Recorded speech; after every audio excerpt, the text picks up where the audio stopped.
Now, I continue to watch and monitor the president at his meeting today. It's now concluded between state and local officials, and he really is on a roll on the concept of concealed carry in the schools.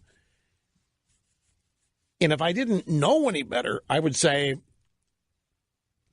this may be what he believes is the solution. This may be the area he's going to try to steer this, because he continues to mention it. We have another one we'll share with you shortly, so don't go anywhere.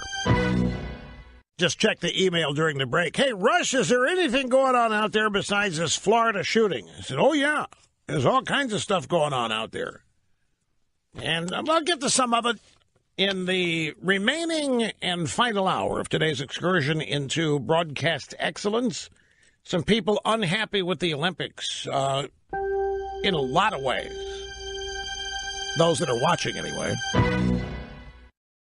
With talent on loan from God.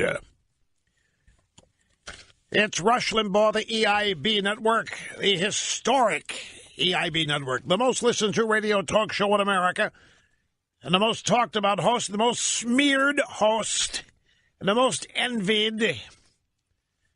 Behind the golden EIB microphone, 800-282-2882, if you want to be on the program. The point that I made in the first hour that the official program observer wishes me to make again is this. In early reporting after the shooting at the Parkland, Florida high school, we've got the media stories here to back it up and prove it. Miami Herald referred to the shooter as bullied, mocked, laughed at, made fun of. Any number of early drive-by media reports focused on that. As they learned about the shooter, learned about how everybody knew who he was, 39 visits by local authorities, the FBI ignoring 2 warnings, all these signs, a plethora of them.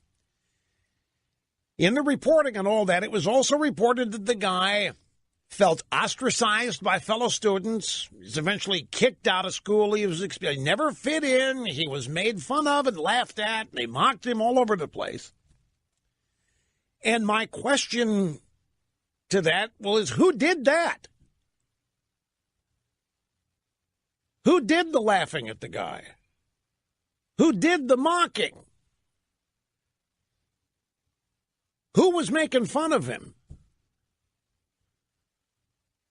Who was making him feel like a kook and an oddball and not wanted? We all know how mean and vicious high school can be. You realize how many adults are still haunted by their high school days? You know, if you don't realize that, do a little test. If you know somebody you went to high school with, but you don't live where they live anymore, you're still in touch with them now and then, but you're separated, and you don't talk to them much.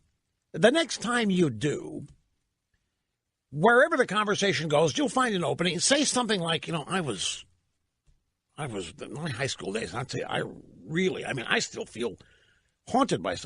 And they'll say the same thing to you. The reason you don't say it to people is because you think you're the only one. But high school is one of the most formative events in every one of our lives. Because it can be mean and vicious. And there are the cliques. There are the established students and the outsiders. You've got the nerds. You've got the cool crowd. Everybody knows this. And lo and behold, this guy, the early reports in, as we always do, why did he do it? Why did he feel the need to go to the school and start shooting it up? Is when we got the explanation that he was laughed at, made fun of, mocked, all these things. And so the question is, well, who did that? Now, Mr. Snerdley, why do you think that is salient? Why do you think that is a point worthy of repeating, aside from the fact that you don't think my name has been in the news enough lately?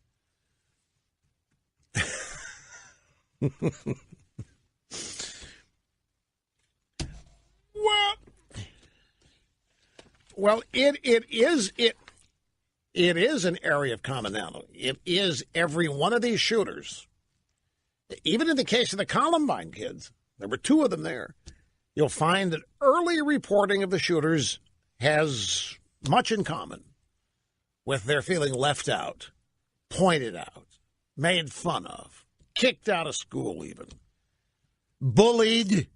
That word is used in practically every early description of these perpetrators. Bullied. But in this case, the drive-by media dropped those characterizations really fast. And we stopped hearing about those characteristics of the shooter. And they were replaced by other things. But somebody had to do the bullying. Somebody had to be doing the laughing. Somebody had to be making fun of the guy. Now, who was that? Well, the little angels. High school's a vicious place.